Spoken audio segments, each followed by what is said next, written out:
Beautiful Love. Available with dubbing in other languages. Activate it in the audio track settings. Are men who cook really more attractive? Or is it just a viral myth, a passing trend we see on social media? Today we're going to dive into the kitchen to look at the science and feelings behind this idea. Why are men who cook so attractive? The 3-second sizzle. Story time. The power of a pan. Psychology on the plate. Positive signals in the kitchen. The lesson you can taste. Let me tell you a personal story. There was a time in my life when my cooking skills were limited to cereal, sandwiches, and if I was feeling adventurous, something I could heat in the microwave. I remember the first time I decided to learn how to make simple pasta from scratch. I wasn't trying to impress anyone, honestly. I was just tired of eating the same old thing and wanted something better than processed meals. I bought garlic, tomatoes, fresh basil, and pasta. The aroma that filled my small apartment as the garlic sizzled in olive oil was a revelation. But here's what surprised me: the effect it had on my social life. I started inviting friends over instead of always going out. Then, on dates, instead of the usual, "What movie should we watch?" question, I started suggesting, "How about we cook something together?" Suddenly, conversations became warmer, more intimate. There was something about the shared act of chopping vegetables or stirring a sauce that broke down barriers. Dates felt easier, less like an interview and more like a collaboration. The first date jitters faded away with the sound of onions frying and the smell of wine. And then I started hearing the same phrase over and over again from different people. "You cook? That's really attractive." At first, I didn't get it, but over time, I realized it wasn't about the food itself. It was about what the act of cooking communicated without words. Here's why, from a psychological point of view. Evolutionary and social psychology tells us that cooking activates a series of powerful signals. First, it shows competence. It's not about being a Michelin star chef, but about the basic ability to turn raw ingredients into something nutritious and delicious. It's a fundamental survival skill that translates to, "I can take care of myself, and, by extension, I can take care of others."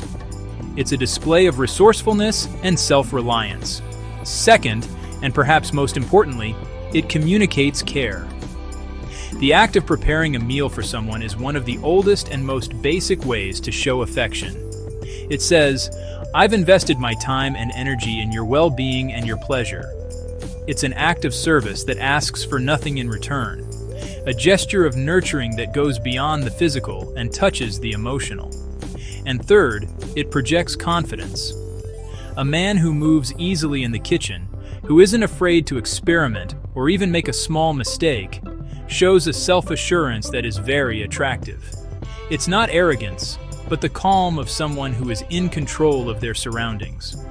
Also, cooking shows that I can plan by thinking about a recipe and buying the ingredients, that I can adapt if something doesn't go as expected, and that I can create by combining flavors and presenting a dish. These three traits, planning, adaptability, and creativity, are unconsciously seen as signs of good long-term partner material.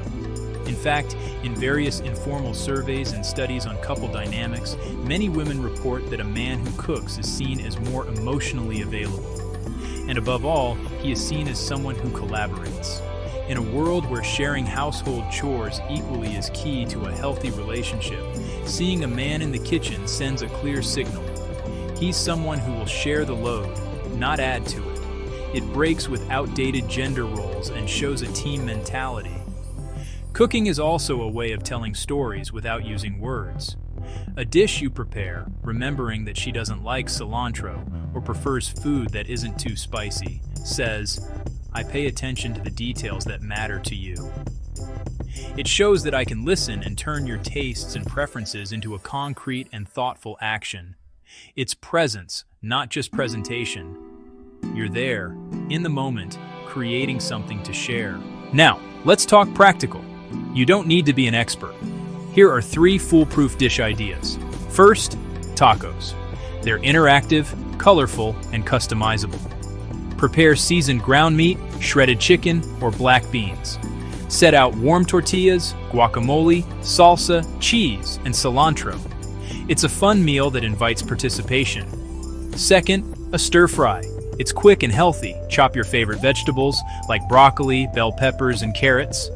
Cook a protein like chicken or tofu. Serve it over rice or noodles. The secret is a good sauce, which you can buy pre-made.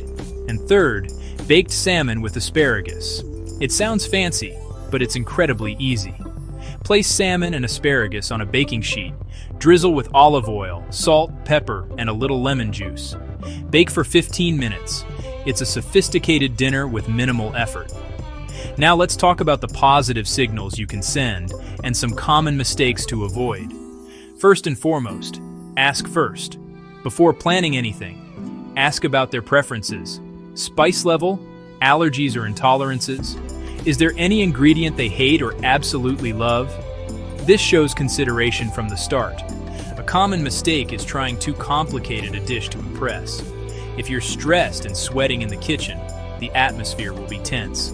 A simple, delicious dish made with confidence is better than a failed gourmet dish. Remember, the goal is to connect, not to win a cooking contest. Another huge mistake, leaving a mess. Cooking is only half the job. If you leave the kitchen looking like a hurricane hit it, the signal you send is, I did the fun part, now it's your turn for the boring part. Clean as you cook. A tidy kitchen is part of the gift. And that brings us to the ambiance. It's not just about the food, but the whole experience. Set the mood. This doesn't mean you need candles and rose petals, unless that's your style. It just means being intentional. Soft, warm lighting is more inviting than bright fluorescent lights. Play some music at a low volume, something relaxed that allows for conversation. And, as we mentioned, keep the countertops clean and tidy. A clear space creates a clear mind and a calm atmosphere. A great tip is to serve the food with a little story. It doesn't have to be an epic drama. It can be as simple as, this is the pasta recipe my grandma taught me, or I discovered this dish on a trip I took years ago. This gives personal meaning to the food and opens a door to deeper conversation, sharing a piece of your story. And finally, share the space. The kitchen doesn't have to be a one-man show. Make it a team activity. Invite them to participate in a relaxed way. Give them a spoon and ask them to taste the sauce and tell you if it needs more salt. Ask them to help you chop something simple or choose the music playlist. This changes the dynamic from someone performing for an audience to two people creating something together. It's in those small moments of collaboration, passing an ingredient, stirring a pot together, laughing at a small spill, where true intimacy is built. So here's the truth. It's not about being a professional chef or making fancy dishes. You don't need the most expensive equipment or the most advanced techniques. It's about something much simpler and more powerful. It's about care turned into action. It's the generosity of your time and attention, served on a plate. My advice is to start small. Choose a dish you like and learn it well. Master that pasta. Perfect those tacos. Make that salmon your signature dish. Then, once you feel comfortable, build from there. And now it's your turn. If this video has given you some ideas, we'd love for you to share your favorite easy recipe in the comments. Let's help build a repertoire for everyone. If you know a friend who could use a little push in the kitchen and in love, share this video with them. And don't forget to subscribe to Beautiful Love for more relationship tips you can actually use in your daily life. We're testing dubbing to reach more people, so let us know in the comments if this option was helpful to you. Thanks.